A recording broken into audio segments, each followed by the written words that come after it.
ती तलवार फक्त शत्रूचं रक्त वाहत नव्हती, ती तलवार चालवायची स्वराज्यासाठी आणि तिच्यावर सांडायचं मावल्यांचं रक्त. हा प्रसंग आहे 1670 सालचा सिंहगडावरच्या रक्ताने रंगलेल्या त्या तलवारीचा. सिंहगड तो अभेद्य किल्ला शत्रूच्या ताब्यात गेला होता. शिवरायांना तो पुन्हा जिंकायचा होता.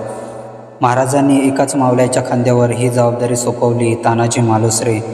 तानाजी लग्नासाठी तयारी करत होता, पण जेव्हा महाराजांचा निरोप आला तेव्हा त्यांनी फक्त एकच वाक्य म्हटलं आणि सिंहगड मग लग्न. रात्री कालोखी होती. तानाजी मावल्यांसह गड चढत होता. कड्यांवर उंच सुलके होती. किल्ल्यांच्या भिंती ताठ उभ्या होत्या, पण तानाजीने मागे न वळता यश मिळवायचंच हे मनाशी पक्क केलं होतं. त्यांच्याजवळ होती वाघनखी आणि त्यांच्या मावल्यांकडे होती निष्ठा.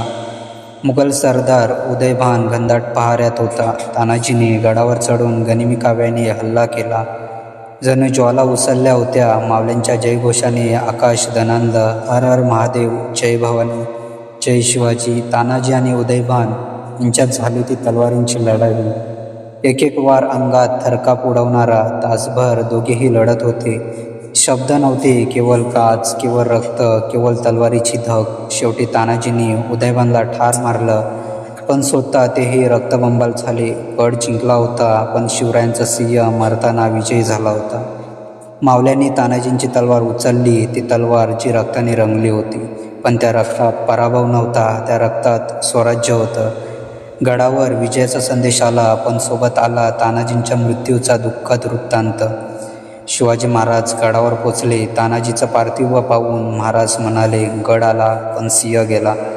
ते क्षण होते, एक राजा आणि एक मित्राच्या दुःखाचे, जिथे डोळे पाणावले होते, पण हृदयात गर्वही होता तानाजीसारख्या मावल्याचा.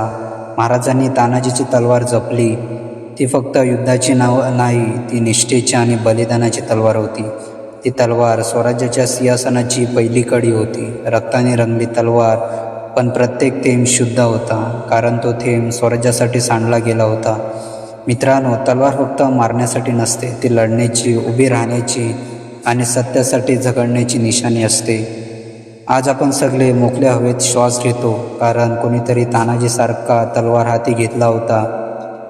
रक्त सांडलं होतं, रक्ताने रंगली तलवार, आणि त्या रक्तात जन्मलं घेतलं होतं स्वराज्याने. तेच मावल्यांच्या रक्तात जे तेज होतं, तेच आज आपल्याला अभिमानाने मी मराठा आहे असं म्हणायला लावतो. जपा इतिहास, उभारा स्वाभिमान.